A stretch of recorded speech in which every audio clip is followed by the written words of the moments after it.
Yourselves. Thank you very much. Dance with me.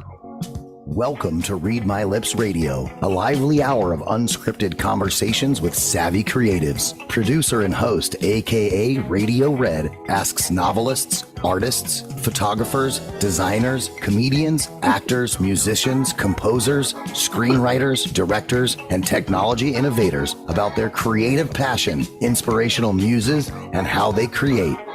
Ooh, how those lips can talk. Now, here's akaRadioRed. Radio Red in the house. You all have no idea how happy I am to be here. I won't give you the backstory, but it's wonderful. It's Monday. My goodness gracious. Where is the year going? This is the week of love. Well, every week should be a week of love. This is Valentine's Day week. So we're going to show you some love with a wonderful, wonderful set of guests here. By the way, February 12th, it's the 43rd day in 2024 in the Gregorian calendar. And I like to say that, well, he was Pope Gregory, and I don't know when he looked at the Julian calendar, Juan and Lisa and Tim.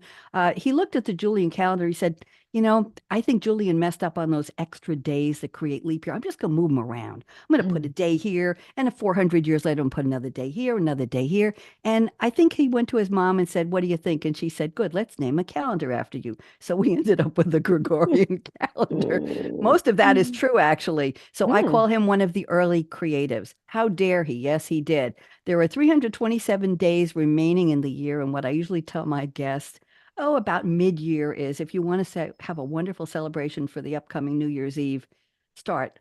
If you want to make Kahlua, Lisa, get out go in the sink in the garage and start those flavors. You got to really get it early.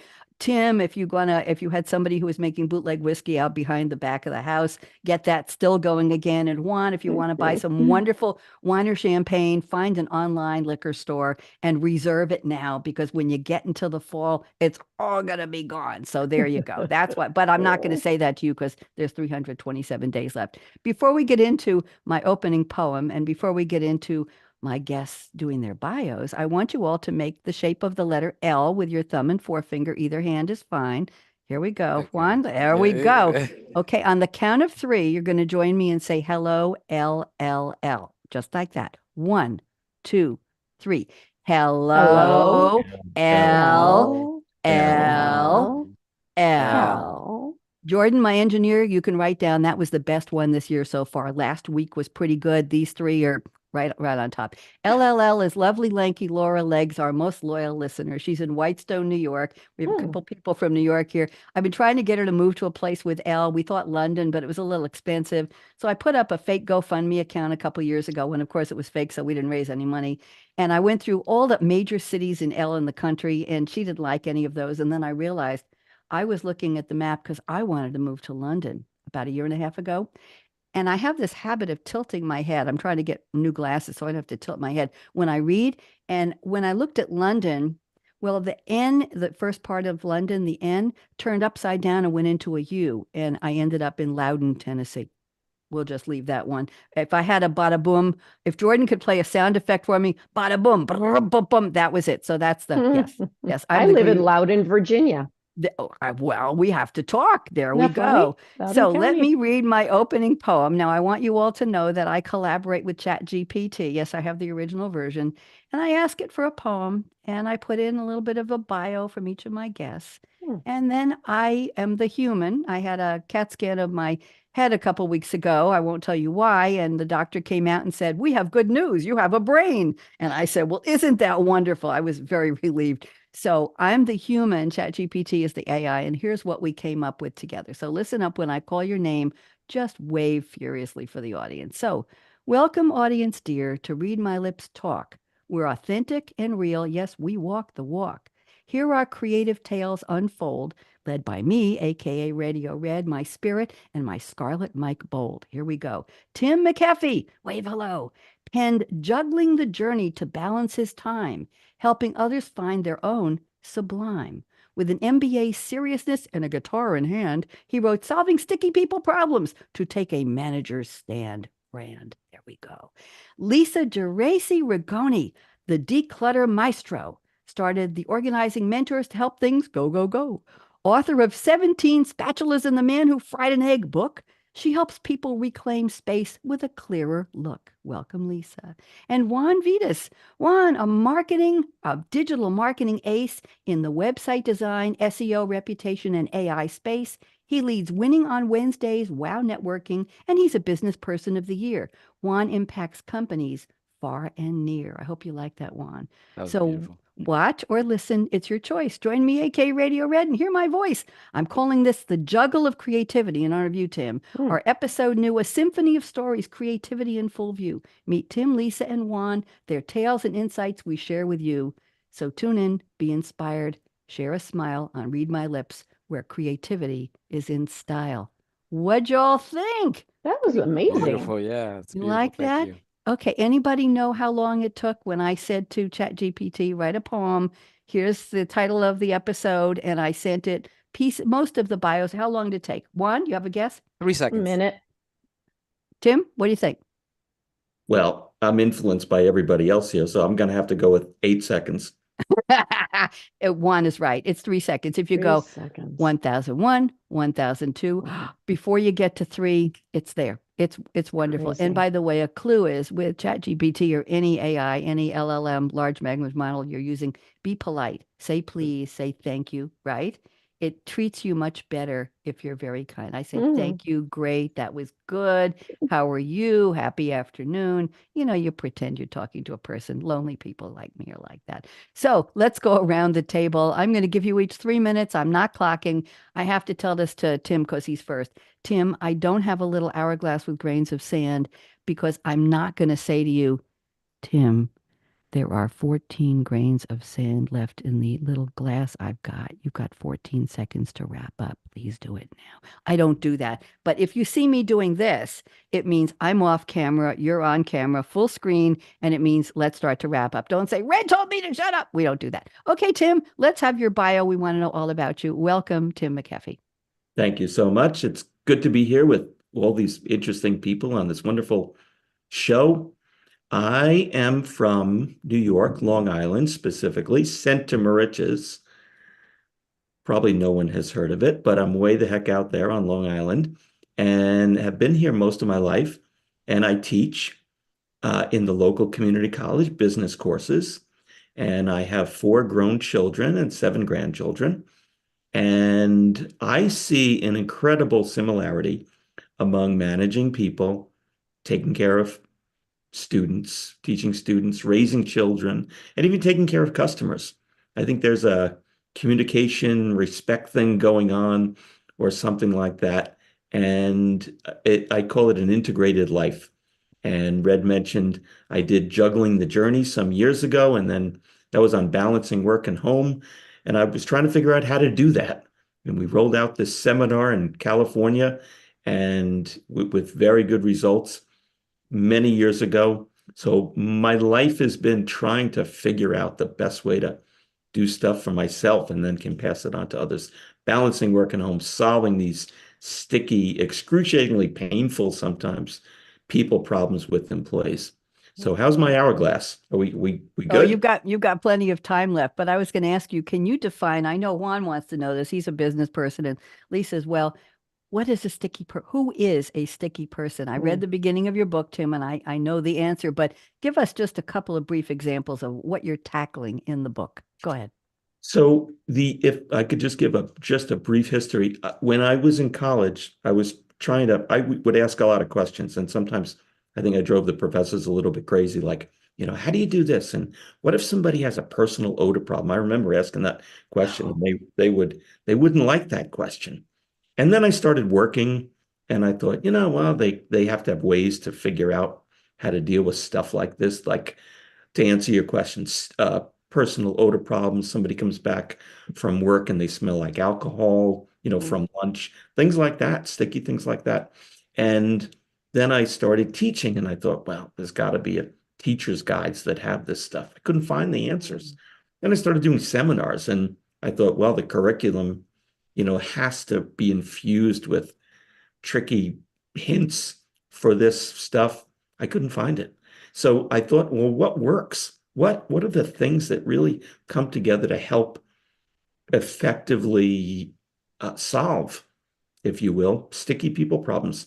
and came up with this formula, and have been using it for a long time, and it works when applied properly.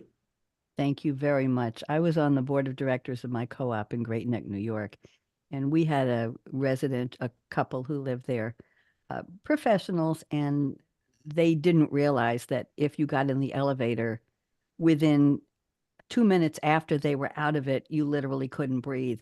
And the board was really, really stuck on how do we, in a dignified manner, let them know that their hygiene was no longer in the realm of the way people who live in a building with other people need to. And we ended up, I think, calling their daughter, who was a psychologist in New York, and said, we really need help with your parents because we don't know how to approach it. You brought it up, Tim. It's sticky people. So I can relate to it from a quote unquote managerial topic, a Sure. managerial perspective, because we had to deal with this in a building. They weren't working for us, but they were living among us. We'll leave that one alone. Thank you very much, Tim. I appreciate that. I think when I met you at the National Publicity Summit, I thought your book was Solving Stinky People Problems, and I thought that would be, I'm sorry, I just had to. I'm the green room warm-up comedian, and I used to be funny. That was good. I used to do stand-up in Juan. Now I just try to be funny sitting down. Juan knows me. Okay, let's move on. Lisa Geraci Rigoni. I had to practice your name. I only had 10 seconds to do it, and I think I nailed it. Lisa, I'm putting you on speaker view. Delighted to have you here. Go ahead and declutter us, please. Welcome. Oh, well, thank you. Thank you. Thank you. Thank you. And yeah, on the Publicity Summit, I had you on my calendar since what, November, something like that. So Yep.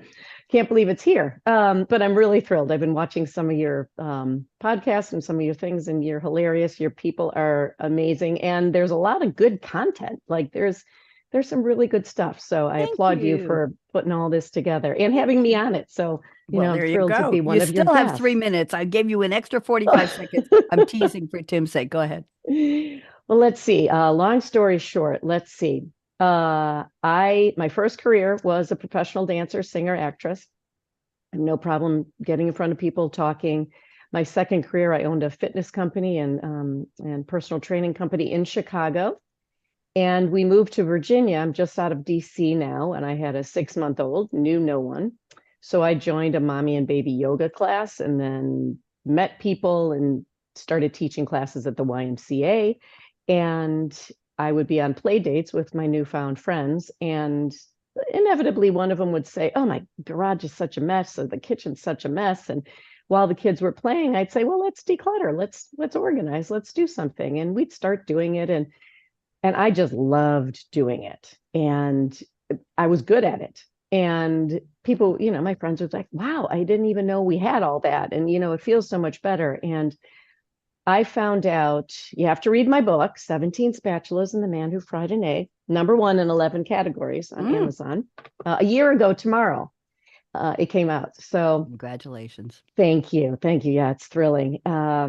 So they would say, you're really good at this. And for me, it was just something I did. I found out when I was 40, read the book to find out how, that I had ADD, that I had ADD my whole life.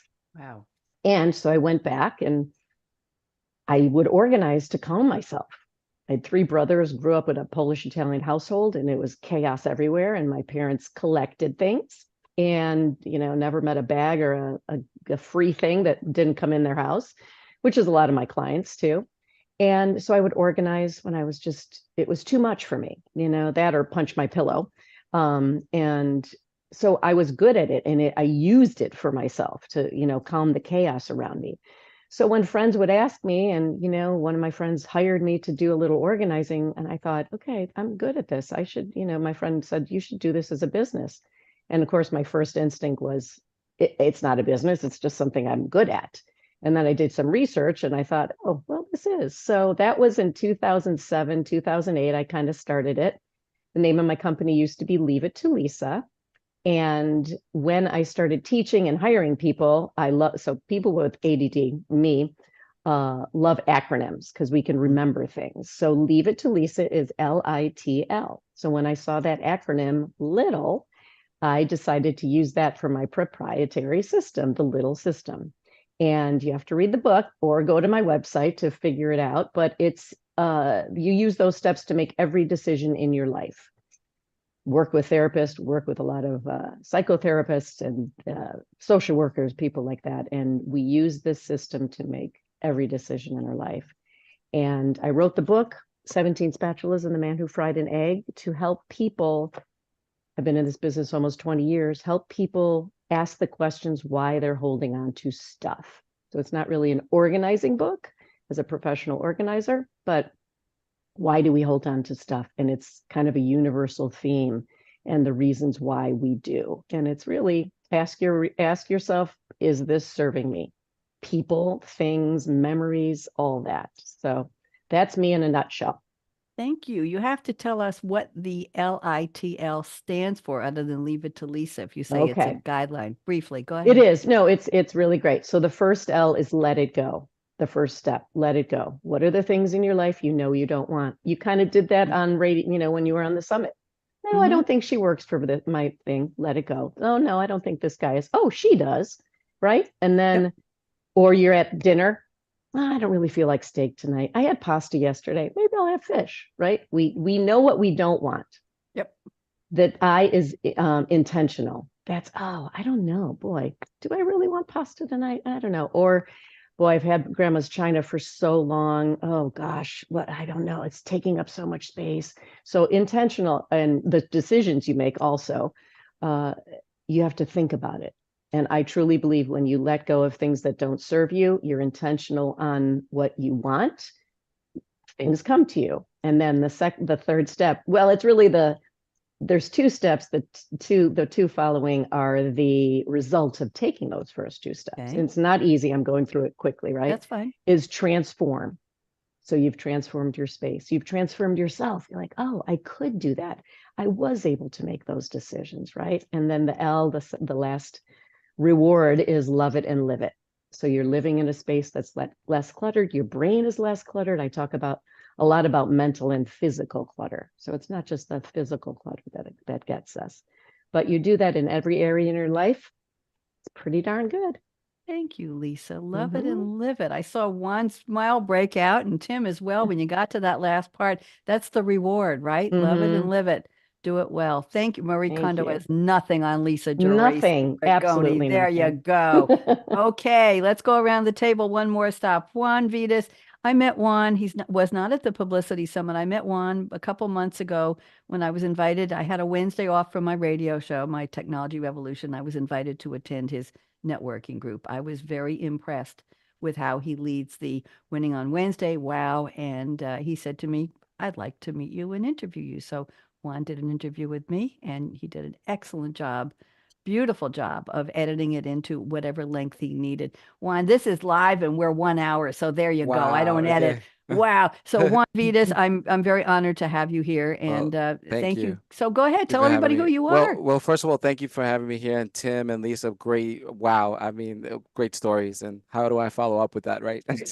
Well, you're Juan Vitas. Of course. There you go. Thank you so much. But I just wanted to say thank you so much. Yes, my name is Juan Vitas. And my story is really simple. I tell people I wasn't born here. I was born in El Salvador. I came here when I was 4 years old, escaping the war. But as I say, I was born in El Salvador, but made in America. So I actually, at the 4 years old, I came here to New York, and I lived in Long Beach, New York. So I grew up in Long Beach. So, I tell people my background is, bagels and pizza. So, that's my background. So that's what I grew up with bagels and pizzas. And so no, it's all good. But it's been wonderful. I've been here over 40 years. Living in Long Island, and I'm a true Long Islander. So Tim, I'm from Long Island too. So surprise, go Long Island. Me too. Yeah, we're all from Long Island. So it must be the water, right? The water that makes the bagels the best. The bagels and the pizza. That. Don't forget the pizza the too. Pizza. So That's gotta have the pizza, the dough. That's right. Anyway, but yeah. So all my life I didn't know what I wanted to be, and Lisa, just to let you know, I do have ADD too. So I'm full confess, I do have ADD. A lot of creatives too. A lot of creatives. So I am an entrepreneur, and I didn't know what I wanted to do in as a career in high school. So, but the one thing I did very well was play video games. So my first video game system was an Atari system that my father bought back in '83. And back then it was a lot of money. It was like $150. So that was a great investment. And I was always captivated by the graphics of the computer games. So naturally I gravitated to that. And with that, you needed to have a faster computer processor, yada, yada. So that's how really I got really involved into the computer field because of the gaming world. And then ultimately when I wanted to become a video game programmer. But guess what? You needed math, right? So I sucked at math. I actually failed math like 3 times. It just was terrible. I wasn't focused. That's what it was because my ADD was all over the place. I'd rather be playing handball outside than cutting classes and playing sports, rather be in class and math class. And I took, I think, 2 summer schools of math, and I did horrible. So anyway, make a long story short.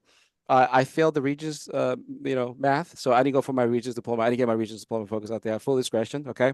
And to this day, I still talk to my math teacher, and my math teacher is surprised because she was like, "How is it you were not good at but now you became into the computer field because in the computer you need calculus, you need all the great maths and all that stuff to study. So in order to get my computer program degree, but prior to beginning my computer program degree, again, I didn't know what I wanted to do when I went to high school or whatever college.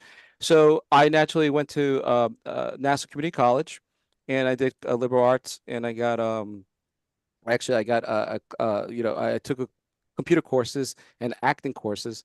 And from computer courses, I actually like computers. And at that time, I was like about 21 or so.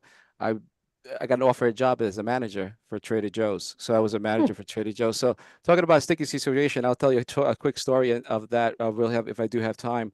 But it was there was an employee that that had an odor problem, right? Mm. And how do you go and talk to them, right?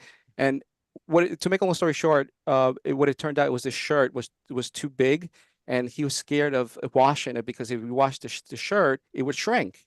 We didn't know this, and because of proper communication, and we just sat down, we just kind of told the truth, right? We were able to discover, and we ordered him more shirts. We were able to solve the problem, but we didn't know this, and we thought it was just a hygiene problem, but it wasn't a hygiene problem. It was a shirt problem that needed to be washed. Can you believe that? So it was like a misunderstanding, but it reminded me of that sticky story. Just wanted to share that story really quickly with you guys.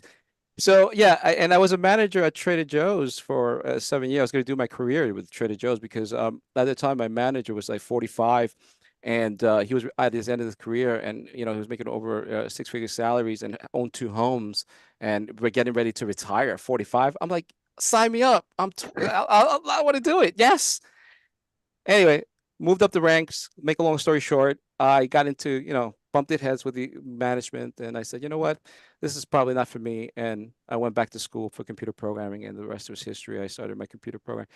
Real quick, I don't know how much time we have, but are we doing on time? But You're good. okay, the thing about getting my computer degree in the 2000s was really interesting because I had my computer degree. I could not find a job. I went to Mm. over hundreds of job interviews. It was a catch-22. I had my degree, but I couldn't land a job because I have no experience. Nobody would take a chance to hire me. But the best thing that I did, we'll talk about networking, was that I became the computer club president for my university. So, which actually gave me some recognition for the professors. And so, one of my professors called me up and said, "Hey, Juan, my cousin's looking for somebody to is paying $15 an hour to program internet telephones. Would you want that?" I'm like, "I'll take anything at this point. Just to want to give me experience." So naturally, I worked, and I started working for Jeff Pulver. Jeff Pulver was the co-founder of Vonage, a telephone communication company, and it was a voice over IP, and it was a wonderful experience. I got to travel a lot. Went to Silicon Valley twice. I went to Atlanta, with trade shows, you name it, in the communication. I got to meet people from the FCC. It was a wonderful. I went to SCES, which was awesome in Las Vegas. So your Consumer Electronics Show for the folks that don't know of there, to unveil the latest and greatest in technology. Listen, in heart, I'm a geek. I'm a technologist, so I love technology. So I'm into that. And naturally, anyway, when I started working for my first job, like everything else, you get let go. And I still love jobs. I still communicate with my first boss, Mhm. but I started my own company. And I remember putting an ad on Craigslist for a website for $300, and the rest was history. Now I've done over 1,000 websites. I've done for corporations, and naturally from websites, I went to search engine optimization. People want to be on the first page of Google, so I help a lot of businesses be on the first page of Google. The last couple of years, I work with primarily law firms. I did the National Bar Association website, so I've done over 100 law firm websites. So for some reason, lawyers are gravitating towards me because they see what I've done. I got one of my clients on the first page of Google for a divorce attorney in Brooklyn, and he's going to do a video testimonial. So I'm really excited. Thank you so much. And that's pretty much it in the last story. And my networking group, if you guys are more than winning on Wednesday, you guys are more than welcome to come into my networking group, which is Winning on Wednesday. We meet every Wednesday at 11 o'clock Eastern Standard Time. You're welcome to come, and we just network like this in a Zoom setting. Thank you so much. And that's been my time. Thank you, Juan. We can you can communicate, Lisa and Tim, with Juan by email. You have each other's emails. Sure. His group is very well run. Thank you all for the bios. I appreciate that. Now, this is the part of the show where I've asked each of you to please. Oh, by the way, you didn't notice, Lisa and Tim might have. Juan didn't. I had to leave and walk away for about 40 seconds while you were talking, Juan. And the reason was we've had rain here steady almost 4 days. Oh, And wow. just as Juan started to give his bio, the sun blasted through my window, and you could see I was in bright sun. I couldn't see the screen. And I'm ducking down. Oh, I can't see my notes. What am I going to do? And I said, well, this is got. So I put one on speaker view, which you were, and I ran out from my green screen, and I couldn't get the shade to close. Jerk, pull the line, pull it. Finally, I got it. So Tim and Lisa were listening to one, but they were watching. Where is the sunshine coming? I thought I said something that, No, no. Listen, this is reality radio. This is visual, and I have to admit to it. But all of a sudden, I've got this bright. It was like the heavens had opened up. It was this moonscape behind me. It's like it had lights inside of it. So there we go. So let me go to the quotes now. I've asked each of you to send me a quote from a fictional movie or TV character or a song lyric, and you're gonna let's take about 2 minutes each to describe what it has to do with your creativity, and then we'll go to your creativity statement. So Tim McHeffey sent a quote from an American romantic comedy film 2016 called Mike and Dave Need Wedding Dates. I've never heard of it. Written by so-and-so and so-and-so, stars Zac Efron and Adam Devine. Love Adam Devine from Modern Family, as brothers who put out an ad for dates to their sister's wedding. So Dave Stengel, played by Zac, says, Grandma, meet Alice. She's super smart. And Mike, played by Adam Devine, says, Tatiana, she's a school teacher. And Tatiana, played by the wonderful Aubrey Plaza, who did some great ads at the Super Bowl yesterday, says, the key to teaching children is repetition. You'd be surprised how stupid they are. The girls aren't teachers at all. So, Tim, rescue me. What does this quote have to do with your creativity other than it was really fun to research the scene? Go ahead, Tim. I asked my students this morning if they ever heard of the movie, and none of them had. So I thought, well, should I have picked another quote? But the reason I love this quote, and I really do, is because it's so bizarre and so ridiculous, yet at the same time, I really believe that a lot of people believe it and subscribe to it. And my personal pedagogical teaching philosophy is, why memorize? Because, we have a glut of thinking. Employers want people who can critically think. And that's what we talk about, critical thinking. And I explain to the students, that's what it is. And the so many teachers, with all good intentions, really believe that rote memorization is the way to go. And at the college level, especially where we're talking about managing people, which is my perspective, the memorization really doesn't serve us, but thinking clearly and being able to reflect on theories and how we're going to use them and how we're going to manage situations better are just so much more wonderful and applicable. So I believe that the first step toward generating creativity in others, like students, for instance, is to not memorize and just ask them to think more. And I know that sounds so simple, but that's I think something we all need more of. Thank you very much. Very, very well put. Appreciate it. I love this scene. Very interesting. Okay, let's move on. Lisa Geraci Rigoni. I'm just so thrilled I can pronounce your name. You have no idea. Too. I'm just delighted. You've picked a quote from The Rose, a song written by Amanda McBroom. I didn't know that, made famous by Bette Midler in the movie The Rose. McBroom's manager said, "Why don't you write Bob Seger type of tunes to expedite a record deal?" She was going to make a deal, and he said, a little more storytelling. She wrote The Rose in 45 minutes. I don't know if you knew that, Wow, Lisa. no. The song is one verse musically repeated 3 times. She said, "When I finished it, I realized it doesn't have a bridge or a hook, but I couldn't think of anything to put in there." She believes the song struck a universal nerve because, quote, "it's a message of hope that's very easily understandable." It was first recorded by Bette Midler for the soundtrack of The Rose 1979 closing credits, but the song wasn't written for the movie. And Amanda says, "I wrote it in 1977 or 1978, and I sang it occasionally in clubs. Jim Neighbors had a local talk show, and I sang it on his show once." So here's the line Lisa has picked. "Just remember in the winter, far beneath the bitter snows, lies the seed that with the sun's love in the spring becomes the rose." Oh, chills, I just got chills, chills. goosebumps. I know. Lisa, I didn't sing it. I would have ruined the show. I tried Oh. not to, but go ahead. Go ahead. Tell us what does this have to do with your creativity? Go ahead.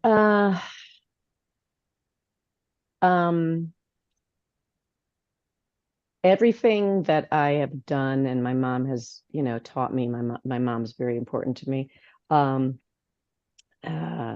Very hard, but very good for me at the time. She's passed away now, but I believe everything that she went through, everything that I've gone through starts with, it has to have a seed, right? Any thought. I mean, your business started, Juan, with a seed. Everybody starts with a thought, and it has the potential to be whatever it is. The thing that I love about the symbol of the rose is that it's beautiful, but it also has thorns. So it's very protected. So my creativity, and it's a good thing and it's a bad thing. And this is the thing that's just come up for me now, at this moment, that I didn't really realize. With being creative, you have to protect yourself.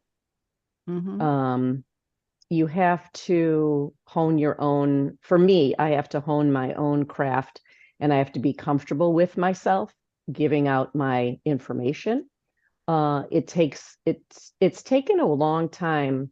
And I think actually writing my book, because I go through a lot, I went through a lot writing my story in the book, has made me a lot stronger in who I am. Because I've realized all those thorns that were protecting me weren't serving me. They were keeping me isolated. So when you asked that, I actually asked a couple people. I was like, especially my one of my best friends and my brothers. I was like, what would be a song that would represent me, or that I've sung? Because that was actually one of my audition songs I used to sing all the time, because it had deep meaning for me. And when my sister-in-law said that, I was like, that's exactly it. That's it. And you can be as beautiful as and that's also another thing. You could be as beautiful as anyone, but then you have those thorns that are nasty. But I think protecting what I've learned, and literally I'm thinking about this right now, what I've learned through writing my book has made me more confident in my outer beauty, inner beauty, whatever it is, but my confidence in myself. Thank you, Lisa. Thank you for the introspection shared. Yes, we do, creative types, we do create, we do put ourselves out there, we do take risks, we become vulnerable. We have to keep our confidence and keep our direction, and we have to decide if that's really what we want to do. On one of my early TV shows on public access in Great Neck, one of my neighbors she called me and she said, "I didn't like the skirt you wore. I thought you should have worn pants. I didn't think you had enough makeup on. You need more lipstick." And I want to say, Adele, she's long gone. Adele, have you tried doing live TV? Have you put together a production? Have you invited guests, done interviews, had a crew, fed everybody, made nice on anybody, designed the set? Have you done all that? Thank you. And the next part was an expletive I didn't say, but I said it under my breath. So I didn't change. I put a little more lipstick on, and that was about it. Yes, we do Mhm. become vulnerable. Let me move on. Juan, we have so much to cover. Juan has picked a quote from Enter the Dragon, a 1973 martial arts film starring Lee, played by the one and only who left us way too soon, Bruce Lee. It's one of the most successful martial arts films ever made and one of the greatest films of all time in that genre. It's among the first films to combine martial arts action with spy film elements and the emerging blaxploitation genre. Its success led to a series of similar productions combining those genres. Bruce Lee played Lee, a martial artist who instructs pupils at the Shaolin Temple. He's given an assignment to infiltrate something called Han's Island. It was his final completed film before his death in 1972. He was only 32 years old. So here is the quote that Juan has selected. Don't think, feel. It's like a finger pointing away to the moon. I've got moon behind me. Don't concentrate on the finger or you will miss all that heavenly glory. Juan, 2 minutes. What does this have to do with Mm. your creativity? It's a beautiful quote, Juan. Thank you. In a way, I guess what Tim was saying, and I got to pick it off of this, Tim. You can't force things; just let it happen organically, and let the feeling and emotion just to take over. Because I think that what creativity involves is a feeling, a mood, an energy, a vibe, and however that comes and however you express it, whether it be music, art, however you express that, creativity is just comes from a feeling. Thank you very much. And it's also, Mm. I like to tell people when I get the opportunity to mentor somebody, Juan, I say to them, if you see a little crack in the window or a little space in the door and a little bit of light is coming through, and I know that who's the Canadian who, yeah, no one who used to talk through his songs. I forget his name. Anyway, Leonard Cohen. Leonard Cohen wrote about that. And find that light, find that view to the moon, and open that window, push open that door, and find something in there for you. Juan, you agree? Yes, and one thing I was Mm. gonna say to add to that point, you love music, your fan music. A lot of mistakes become made the music greater. You know, Yes, Mhm. absolutely. Yes. Thank you very much. Thank you all for the quotes. Now I'm going to pick one creative statement from each of you. You sent me four, but I pick one from each. I will read it to you. You don't have to go find it. And I'm going to pick one and I'm going to read it. And if anybody has anything to say very briefly, just wiggle. I think you all have 10 fingers. By the way, let's see if we can do this. Watch what happens. Watch what happens. Yes. Apple in the new Sonoma Aw. put in all kinds of screen embellishments. There we go. We've got firecrackers now, fireworks, and I can make it rain. Oh, I'm not going to do anymore. Anyway, thank you very much. And heart, we'll do the heart. See if I could do the heart. My hands are all sideways there. We should get hearts. And for Valentine's Day, I'll try to work on this for To the all end of your the show. fingers. All your fingers. Oh, that's it. All your fingers. I can make a heart. Not happening. Not happening on No. this Maybe Sonoma. it's It in front should. of your face, maybe. Put it on the moon. There we go. Oh, look There are how the hearts. cute. There are the hearts. Okay, good. Now we have hearts for Wow. Valentine's Day. It's cool. So, if anybody, Lisa or Juan, want to say anything about what Tim said, just wiggle one of your polite fingers, not the middle one at me, and I will call you. But that's just going to be a 1 minute response. So, Tim said in statement number 3, Mr. McHeffey, you say, "My best ideas mostly come from stupid thoughts." I had to pick this one. When I let my mind wander and even start jotting down some of these crazy ideas that no one should ever see. After a while, they end up being material I can actually use for new marketing programs. Tim, 2 minutes. Talk to us. Unpack, please. Go. So I don't usually use the word stupid. I used to tell my kids, stupid's a bad word because I think it is. I think it's derogatory. However, sometimes I'll be thinking, like you said, Red, and it will really be stupid. And one idea that comes to mind, I was thinking about the really literally doing nothing and thinking about the word out. It was baseball season, and I thought, out, out. The word out is used a lot. And then I started thinking about take me out to the ball game.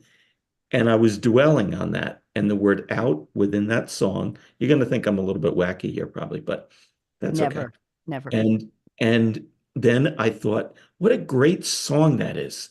And what does the word out really mean? I mean, it's got positive connotations. You're out there doing stuff, but you're way out, that's negative, or maybe that's positive too.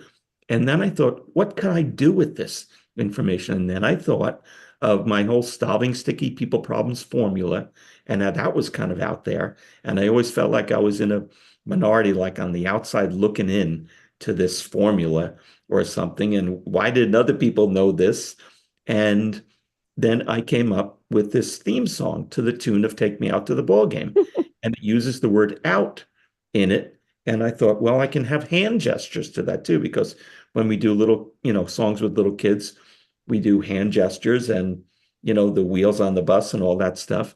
And I wrote this song to the tune of Take Me Out to the Ball Game, which became the theme song to Solving Sticky People Problems. And you have to picture this in a seminar of working people, like people dressed up at work, and there I am, and I come in with a guitar and say, okay, let's sing the Sticky People Manager's theme song.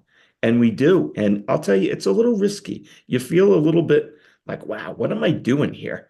And most of the time, it's well received. I should have gotten you to say more about your guitar because that was in the intro I did for you in the poem at the opening of the show. That's wonderful. You probably take people, bring them to a place where they weren't expecting. What's this guy? He's talking about being a manager and he's got a guitar. What are we going to do? Sing along? Yeah, why not? It resonates on so many levels, Tim. Creative, different, getting them uncomfortable, but Yeah. having a little bit of fun in a business sense. Very clever. Very, very clever. I gave the comments. Let's move on. Lisa Geraci Rigoni. I'm still with the name. There you go. I'm are. picking number 1. Okay, let me read it. I don't remember what it is. Well, you're not supposed to. I will read Okay, it for good. you. Being able to think and execute ideas outside the box is my creativity. I hate rules. I never read directions. I try to figure things out on my own. Sometimes it is disastrous. My husband's very logical, methodical, and follows the rules. I believe it impacts my creativity because I'm almost always creating and thinking, how else can this be done? Or what's an easier way? Lisa, 2 minutes. Go ahead. Oh gosh, yes, I forgot about that one. Yeah, it's so funny because my husband is like, this is how it's supposed to be, and always reads directions, always follows the rules, doesn't go over 60 miles an hour. Like I love him because he is that way, right? And then there's me that misses a piece when I'm putting something together, like, how does this work? The ADD, like, and I'm always, I can think of a better way to do this. I can think of a faster way to do this. And that's how I've just gotten through life, just kind of by the, what is it? Flying by the seat of my pants. Yep. And if I do have to think again, like within the parameters, it's very difficult for me. And up until now, I've thought that I hate structure. I do not like structure or planning, even as an organizer, right? When I always say we're not the pretty organizers. We don't come in and color code your things and make pretty boxes and label things. Those just aren't the clients that are gravitated towards me. They're people that want to reclaim their space mentally and physically. They just want to live in, peace. So when someone says, oh, you have to time block your schedule and you have to just, prioritize things, like, that doesn't make sense to me. But now that I'm doing my audiobook, I'm doing a speaker workshop, I'm doing, my book, I'm managing my team, I'm a mom, I have all these things. I thought, well, I'm just going to try this whole scheduling and blocking things, and it's actually working. So but I'm making it my own, right? I didn't, I'm not conforming, I'm creating what works for me. So I think a lot of people with ADD do not like to be told how to do things. I think a lot of people don't like to be told how to do things. My husband does also, he's like, I got this. But it really stifles it just stops me. It almost stops me when someone says it has to be done this way. I wouldn't be here doing Read My Lips radio if I had listened to people, or if I had asked what people thought, I really didn't care. I just wanted to talk about creativity with 3 or 4 people every week. I think I Mhm. broke the mold. I broke all the rules. Everybody's doing interviews. You're all, well, Tim and Lisa, I met you at the National Publicity Mhm. Summit. You booked 30, 40, 50 interviews. I tell people this is not an interview show. It's a party. It We're having is. a, It is. we're It's just having a very fun. party speaking among ourselves about what's on our mind about creativity. And So, maybe a couple people are watching. It's fun. well, We just more need than a a little couple. cocktail. Well, I No, have but 2 or 3 it's people. I know. very, yeah, I'm it's very teasing. casual. I like it. I'm Very, very very comfortable. casual, and it's all Mm-hmm. fun. So It let's move is. on to one. I'm picking statement number one. It's long. I'm going to read a little bit. I think you'll all appreciate this. One says, for me, creativity stems from inspiration drawn from various sources, such as watching TV shows, listening to music, engaging in conversations with my friends. These spark my imagination, leading to creative ideas. The concept is common among great artists who often find inspiration in the work of their peers. I'm going to stop there. Let's keep it on the casual creativity side. Juan, why don't you unpack this for me, please? Go ahead. Yeah, I mean, the great artists sometimes, they don't they take and they build upon it. I always tell my clients, don't reinvent the wheel. Just always take a look at what's something that's already out there, and it's just inspire, build upon it, make it better. And you can always improve it. So, and that's basically it. Well, talk to me about the influences, music, conversations. What But what part of the creativity do you get from, for example, watching a TV show?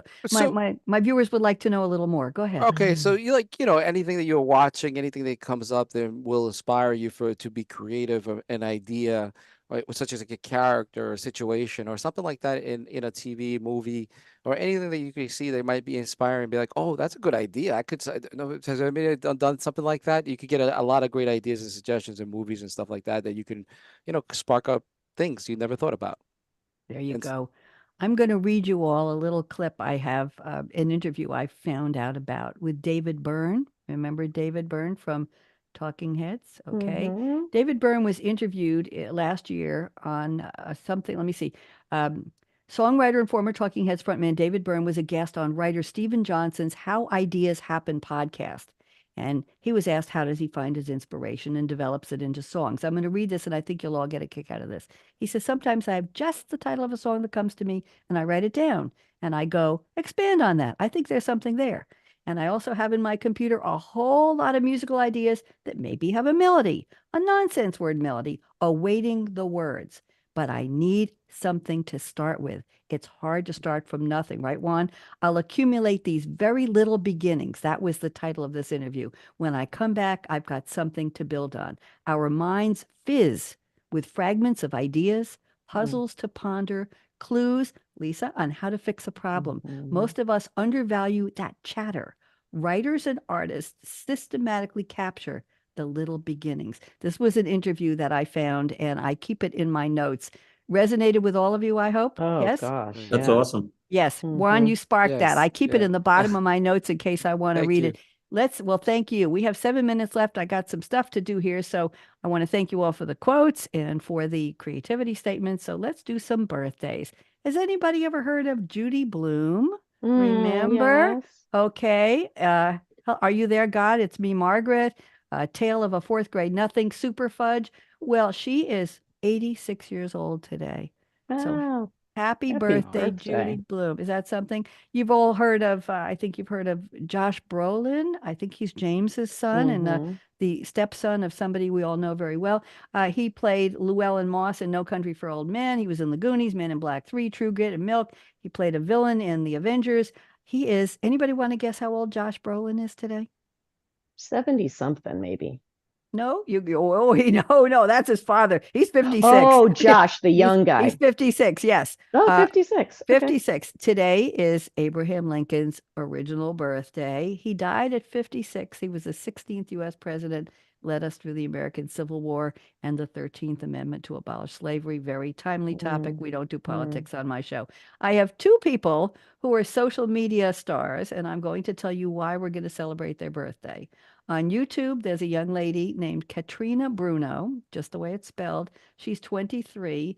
She creates vlogs and couples style contents of short videos. She's had her YouTube channel since she was 11, where she used to publish squishy toy reviews. I know, Lisa. I'd like you to go organize her closet. But I have to tell you that she only has 9 million subscribers right now on YouTube. That's it. So we're celebrating her birthday. I know.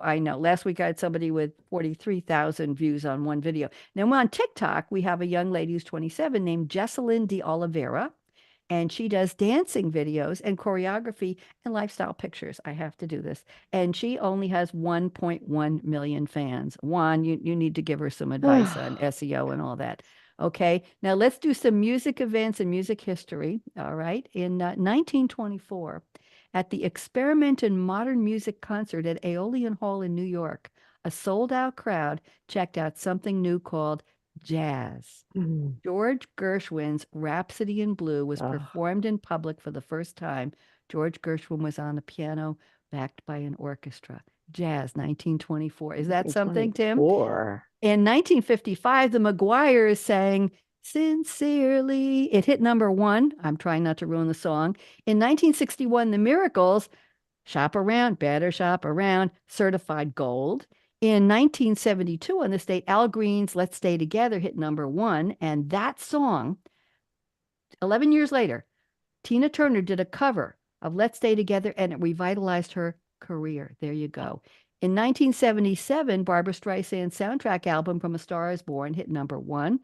It was her fourth #1 after People, Stony End, and The Way We Were, and it includes the hit Evergreen. We all know that one. In 1997, David Bowie earned his star on the Hollywood Walk of Fame outside the Hollywood Galaxy Theater. In 2015, on this date, Weird Al Yankovic became the first ever guest editor at Mad Magazine on issue number 533. And in 2017, on this date, Adele opened the Grammys with Hello, which won Song of the Year, Record of the Year. Later, she sang Fast Love in a tribute to George Michael, who had passed away in 2016. Before she finished the first chorus, she stopped and said, I'm starting over. I can't mess this up for George Michael. I have seen shows of Adele where she will stop and say, no, that's the orchestra's in the wrong key, or I started, and she starts over. It takes a lot of what to do that. Now, today is February 12th. I want you all to put your arms around each other, yourselves, because you can't see. It's Hug Day. It's National Hug Day. Good. It's also National Braden Day. If you know anybody named Braden, wave hello to them. It's not a birthday. It's National Clean Out Your Computer Day. I'll leave you all to decide if you want to do it. It's National Lost Penny Day. Heads or tails, I know. It's Plum Pudding Day. I've never had it. It's Oatmeal Monday. It's Love Data Week. That has to do with cleaning your computer. And it's National Jello Week. This is February. It's African American Heritage and Black History Month. I'm going to say this very quietly so nobody gets upset. It's National Condom Month. It's also Spunky Old Broads Month. We'll leave that alone. I think they might have something to do with each other. I should write that down. There you go. February, I can send it to you. It's Adopt a Rescued Rabbit Month, Humpback Whale Awareness, Library Lovers, Bird Feeding Month, Blah Buster, Bust the Blahs, Embroidery Month, Goat Yoga Month, Haiku Writing Month, Mend a Broken Heart, Pull Out Your Sofa Off the Wall, Return Shopping Carts to the Supermarket Month, Dog Training Month, Dog Training Education, and Bike to Work. It's also Berry Month, February. Chocolate Month, Fabulous Florida Strawberry Month, Great American Pie, Avocado Month, Banana, Cherry, Fondue, Grapefruit, macadamia nut, and sweet potato. In 2014, we got 2 minutes left. In 2014, I had top tips for women as my notes for the radio. I've been doing this a long time, and I want to read you the first #1 on the top 10. Aspire to be Barbie. The biatch has everything. I don't throw anything away, Lisa, and it helps. What year was that? 2014. Aspire to be Barbie, the biatch. Another one is If the Shoe Fits, Buy One in Every Color. And Take Life with a Pinch of Salt and a Wedge of Lime and a shot of tequila. Need a support group, Cocktail Hour with the Girls. When life gets you down, put on your big girl panties and deal with it. And Lead Me Not into Temptation. I Can Find It Myself. We all know those. Okay, I'm going to do my closing. I have 1 minute left. So join me here. I'll tell you what we're going to do together. Listen up. Life is short. Break the rules. Forgive quickly. That's for you, Lisa. Break the rules. Forgive quickly. Kiss slowly. It's the only way to kiss. Love truly. You're going to join me in a quick laugh, very, very loud. Laugh uncontrollably. 1, 2, 3. Oh, you're good. Last week they didn't laugh much. And never, ever regret anything that made you smile. Final words. Work like you don't need the money. because we're the only ones who really care. We know that. Dance like no one's watching. When I was teaching disco in high heels in a cafeteria in a high school in Eugene, Oregon, and I was on top of a Formica table because they wouldn't give me a stage. Everybody watched because they thought I would fall I off, saw and that. I didn't. Sing like nobody's Heard listening. that. I tried Yeah. not to. Love like you've never been hurt. We all have. Get over it. Let your heart rejuvenate. Let it grow back. Learn to love again. Money talks. Chocolate sings. La. And last but not least, I stole this line from a host 20 years ago. Thank you for turning me on. Thank you to Jordan, my engineer. Thank you, Lisa Geraci, Rigoni, Juan Vitas, Tim McHeffey. Don't go away. Are we good, Jordan? Wave goodbye. All clear. All clear. Show. There he is. Thank you, Jordan. I'll see you